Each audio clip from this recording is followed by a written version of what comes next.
Supreme court के सामने general Faiz के खिलाफ बयान हल्फी सबूत के तौर पर मौजूद था। मतलब फैज का खौफ आज इतना था, ना काजी फायज ईसा के मुंह से फैज का नाम निकल रहा था। फैजाबाद धरना केस में से जनरल फैज को क्लीन चिट मिल गई है। अफसार आलम का बयान हल्फी जाया हो गया है। इतना खौफ तो फैज का तब नहीं था जब वो डीजी आए, सही था जितना आज नजर आ रहा था। चीफ जस्टिस चूचे हैं, उन्हें नहीं पता था जिस जमात को जनरल बाजवा माफी दिला रहा था या एस्टैब्लिशमेंट माफी दिलाएगी उसकी फॉरेन फंडिंग माफ है। मतलब अगर आपने पीटीआई को फॉरेन फंडिंग में सजा देनी है तो टीएलपी को भी देनी पड़ेगी। पीपल पार्टी को इस बात की तकलीफ है कि नवाज शरीफ अडियाला जेल में क्यों नहीं गया। कोई सीट नहीं देनी नवाज शरीफ ने असद जरदारी को, टके की सीट नहीं देनी। अस्सलाम वालेकुम, मैं हूं सोबिया अशरफ। प्रोग्राम अंदर की बात मुजम्मिल सौरवर्दी के साथ। फैजाबाद धरना नजरसानी केस में आज चीफ जस्टिस काजी फायज ईसा ने जो फैक्ट फाइंडिंग कमेटी बनाई गई थी हुकूमत की जानिब से, वो आज मुस्तरद कर दी गई है और हुक्म दिया गया है कि नई फैक्ट फाइंडिंग कमेटी तश्कील दी जाए और 15 नवंबर के लिए समाअत मुलतवी कर दी गई है। और समाअत के दौरान मजीद क्या क्या इंकशाफात हुए हैं यही आज हम मुजम्मिल साहब से जानेंगे। अस्सलाम वालेकुम मुजम्मिल साहब। अस्सलाम वालेकुम जी, क्या हाल है? ठीक ठाक हैं आप? अल्लाह का शुक्र है। देखें, आज जो फैजाबाद जी धरना केस की समाअत हुई है, मैं तो उससे बहुत नाउम्मीद हुआ। देखें आप क्यों नाउम्मीद हुए? देखें फैजाबाद धरना केस में अफसार आलम ने जनरल फैज के ऊपर सीधे सीधे इल्जाम लगाए कि उसने उनको दबाव डाला, वो चैनल बंद करा रहा था, वो धरने करा रहा था। सुप्रीम कोर्ट के सामने जनरल फैज के खिलाफ बयान हल्फी सबूत के तौर पर मौजूद था और काजी फायज ईसा हुकूमत से पूछ रहे थे कि आप असल बंदे का नाम नहीं बता रहे। पैमरा से पूछ रहे थे। ओ भाई, जिसने बताया है वो काफी नहीं। आप इधर उधर जो टामक टोइयां मार रहे हैं कि फलां नहीं बता रहा, जिसने बता दिया है उस पर शो का दे नोटिस जारी करें फैज को भी और वजारत दफा को भी कि इसका जवाब दें अफसार आलम के बयान हल्फी का। आप उसकी तरफ आ ही नहीं रहे थे। अफसार आलम से पूछी जा रहे थे आप कमीशन में पेश होंगे, आप जिरा कराएंगे।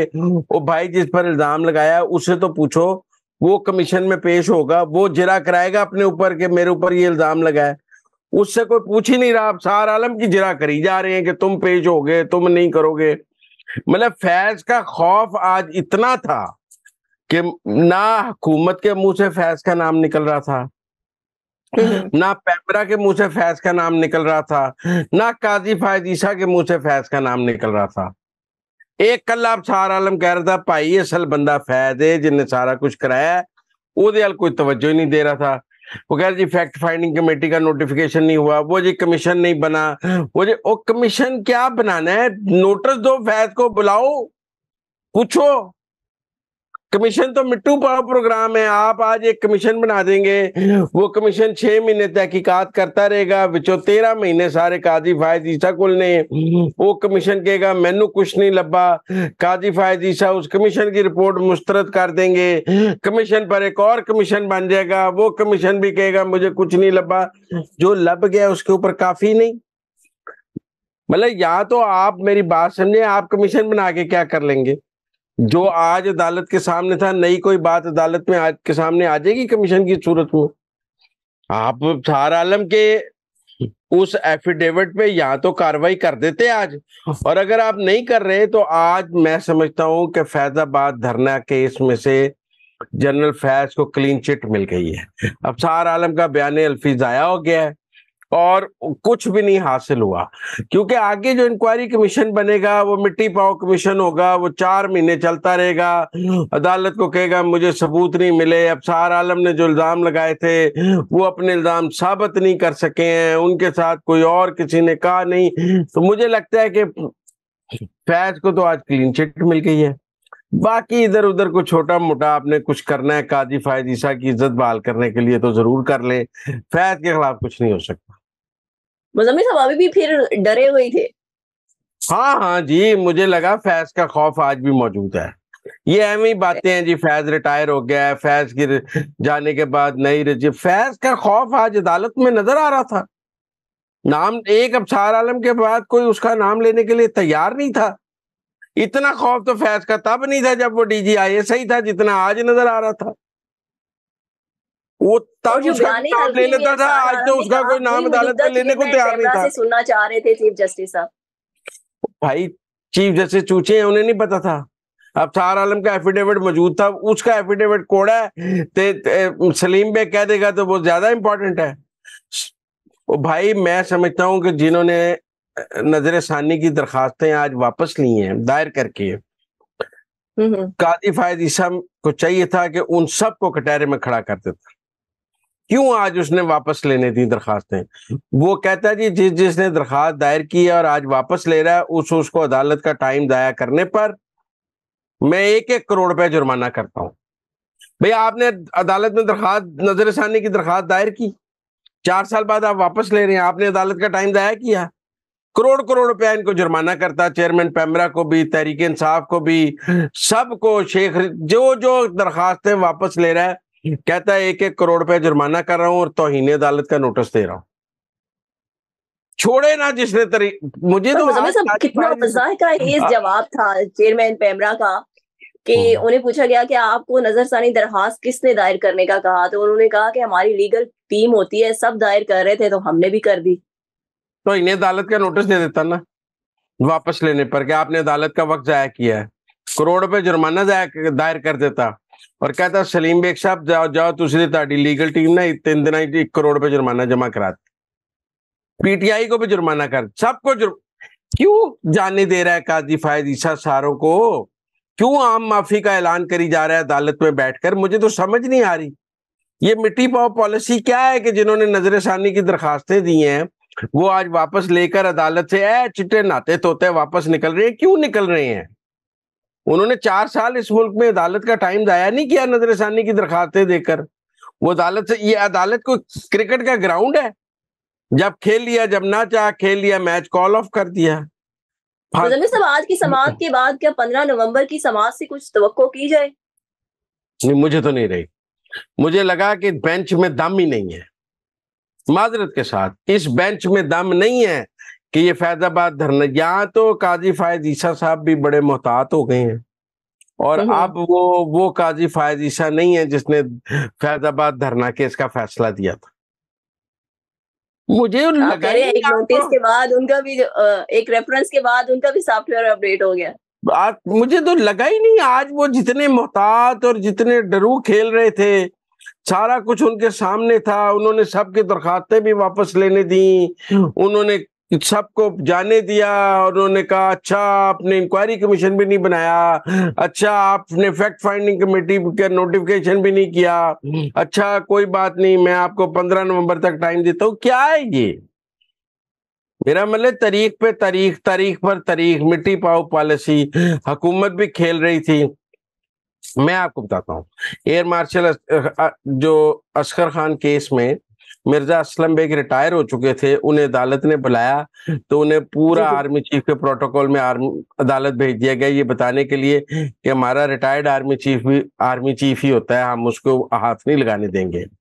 मुशर्रफ पर आर्टिकल 6 लगाया तो फौज आके खड़ी हो गई कि हम अपने रिटायर्ड बंदे पर भी नहीं लगाने देंगे। ओ भाई वो लगता ये है कि पॉलिसी ये है कि हम खुद जनरल फैज को जो मर्जी कह लें, पर हम किसी अदालती निजाम, किसी हुकूमत को, जनरल फैज को कुछ नहीं कहने देंगे। उसको मुकद्दस गाय की हैसियत वैसे ही हासिल है जैसे बाकी सबको हासिल थी, DGISIs को। लिहाजा जिनका ये ख्याल था कि फैजाबाद धरना केस में डीजी जनरल फैज पकड़ा जाएगा, शोकाज हो जाएगा, आज मतलब आज सब कुछ काजी फायद ईसा के सामने प्लेट में मौजूद था, वो कारी कुछ नहीं सके, वो एक नोटिस नहीं कर सके जनरल फैज को अफसार आलम के बयान अल्फी पे, तो उन्होंने करना क्या था?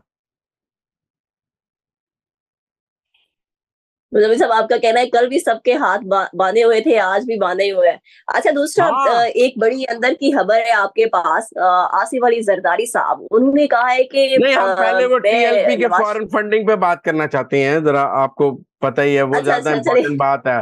पहले हम TLP के फॉरेन फंडिंग पे बात करना चाहते हैं।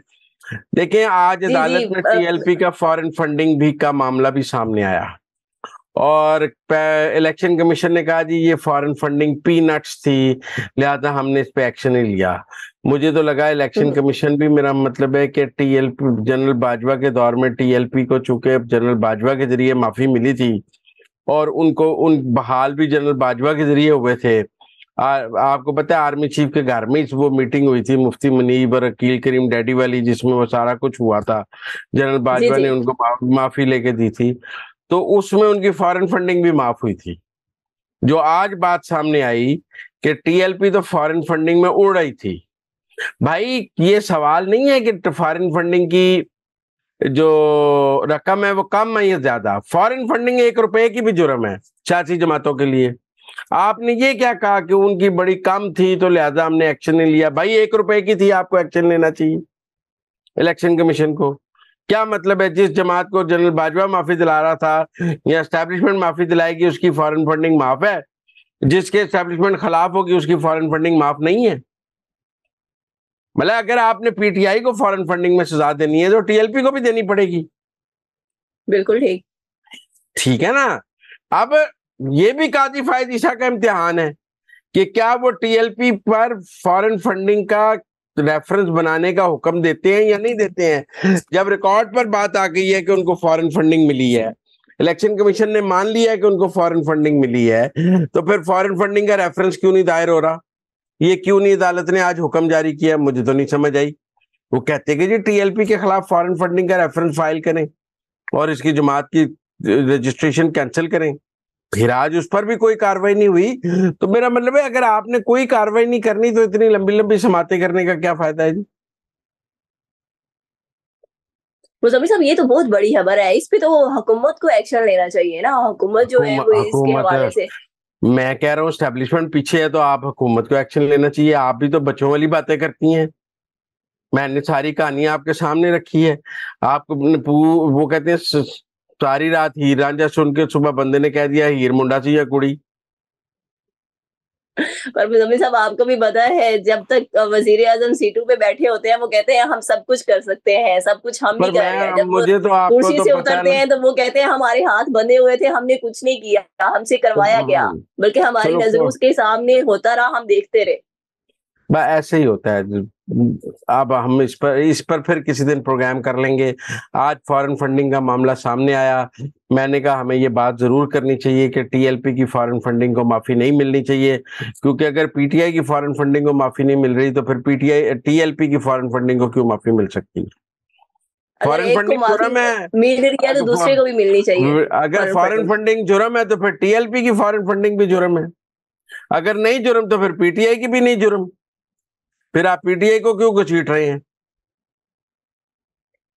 ठीक है, अच्छा मतलब सब तीसरा जो मैं आपसे अभी सवाल करने लगी थी आसिफ अली जरदारी साहब के हवाले से, कि अंदर की बात क्या है कि वो नवाज शरीफ साहब को वजीर आजम क्यों नहीं बनाना चाहते? क्योंकि हालांकि इत्तेहादी जमात में जब वो वफाक में थी, मुस्लिम लीग नून इक़्तिदार में थी, तो ये इत्तेहाद का हिस्सा थे पीपल्स पार्टी, तो अब क्या हो गया? अब उनको नजर आ गया कि नवाज शरीफ बन रहा है, दिल को हॉल पड़ रहे हैं। आप देखें ना, पीपल पार्टी को गिला क्या है? पीपल पार्टी को ये गिला है कि नवाज शरीफ की जमानत क्यों हो गई है। पीपल पार्टी को इस बात की तकलीफ है कि नवाज शरीफ अडियाला जेल में क्यों नहीं गया। पीपल पार्टी को इस बात की तकलीफ है कि नवाज शरीफ की अपीलें क्यों बहाल हो गई हैं। मतलब नवाज शरीफ को 2 ही फेवर्स मिली हैं, एक उनकी फांसी जमानत हो गई, आते ही गिरफ्तार नहीं हुए, दूसरा अपीलें बहाल हो गई, तीसरी तो कोई फेवर नहीं ना मिली उन्हें। बाकी तो मीनारे पाकिस्तान का जलसा जमात ने अपने दम पर किया है। अगर पीपल्स पार्टी में दम है और वो समझते हैं कि उनमें भी दम है तो ये मीनारे पाकिस्तान मौजूद है, आ जाए जलसा कर लें, किसी ने रोका है? मतलब कहीं मजीद सीटों पर लड़ाई तो नहीं हो रही? कोई सीट नहीं देनी नवाज शरीफ ने आसिफ जरदारी को, टके की सीट नहीं देनी, एक सीट की एडजस्टमेंट नहीं करनी उसने पंजाब में। जिस तरह पीपल पार्टी सिंध में किसी को वहां नहीं लगने देती, इस तरह मुस्लिम लीग नून ने पंजाब में किसी को वहां नहीं लगने देनी। लिहाजा ना यूसुफ रजा गिलानी, ना कायरा, ना राजा परवेज अशरफ, ना मखदूम अहमद महमूद, किसी की सीट पर एडजस्टमेंट नहीं होनी नून की। नून ने अपने कैंडिडेट देने हैं, इनकी जमानतें जब्त हो जानी है, यही तो तकलीफ है। और दूसरी बात मैं ये समझता हूँ कि नवाज शरीफ अगर ने माहौल बनाया है मीनारे पाकिस्तान के जलसे से, तो पीपल्स पार्टी भी लाहौर आके इतना बड़ा जलसा कर ले, मुल्तान में बड़ा जलसा कर ले, फैसलाबाद में कर ले, पिंडी में कर ले। नवाब शाह में बैठ के वजीर आजम नहीं बनना, वजीर आजम पंजाब से बनना है। पंजाब की धरती पे आए, आकर यहाँ जलसा करके दिखाएं, कैंडिडेट पूरे करें, पंजाब की धरती पर आकर जरा सियासत करें। धरती बड़ी गर्म है, आए जरा, आपके पांव सड़ेंगे, आपको समझ आएगी पंजाब की सियासत क्या है। पंजाब की सियासत को सिंध की सियासत नहीं है। तो आइए जरदारी साहब, जरा पंजाब आए तो लाग पता जाएगा। फिर नवाज शरीफ की सदारत में मुस्लिम लीग नून पंजाब में क्लीन स्वीप करने जा रही है, क्योंकि जो पंजाब में क्लीन स्वीप करती है पार्टी, वही इक्तदार में और उसी पार्टी का वजीर आजम बनता है। अगर मुस्लिम लीग नून क्लीन स्वीप नहीं कर रही तो फिर पीटीआई कर रही है, पीपल पार्टी तो नहीं कर रही ना। आपके और मेरे दरमियान देखें, अगर मुस्लिम लीग नून नहीं जीतेगी तो तहरीक इंसाफ जीत जाएगी, तहरीक इंसाफ नहीं जीतेगी तो मुस्लिम लीग नून जीत जाएगी। भाई पूरा पिंड मर जाए, पीपल पार्टी तो पंजाब से नहीं जीत सकती ना। आप मेरी बात समझे, मतलब बहस मेरे और आपके दरमियान ये हो सकती है कि पीटीआई जीतेगी या मुस्लिम लीग नून जीतेगी। आप ये कह रही हैं कि पीपल पार्टी पंजाब से 100 सीटें जीत जाएगी, ये आपका दावा है? तो फिर पीपल पार्टी तो गेम में ही ना हुई। फिर तो नहीं, पीपल्स पार्टी ने पहले एक्टिव होने की कोशिश की थी, लेकिन अब जो है वो कोई जलसे वगैरह कहीं पे नजर नहीं आ रहे। वो कैंडिडेट ही नहीं है, उनके पास तो कैंडिडेट ही नहीं है। तो भाई पीपल पार्टी तो पंजाब में गेम में ही नहीं है। आप गेम से आउट हो गए हैं, बोल्ड हो गए हैं, क्लीन बोल्ड हो गए हैं पंजाब में। आप मैच शुरू होने से पहले ही बोल्ड हो गए हैं आसिफ जरदारी साहब पंजाब में। आपसे बेहतर तो आईपीपी चल रही है, चलो खानेवाल में एक जलसा तो कर लिया है, आप तो इस पोजीशन में भी नहीं है। तो आई ना जरा पंजाब, अगर वजीर आजम बनाना है अपना तो बगैर पंजाब के ही अपना वजीर आजम बना लेना है। ठीक हो गया, थैंक यू मुजम्मिल साहब कि आपने हमें अंदर की खबरों से बाखबर किया। मुजम्मिल साहब के मुताबिक पीपल्स पार्टी इलेक्शन से पहले ही आउट हो चुकी है पंजाब से। इसके साथ ही मुझे इजाजत दें, अल्लाह हाफिज।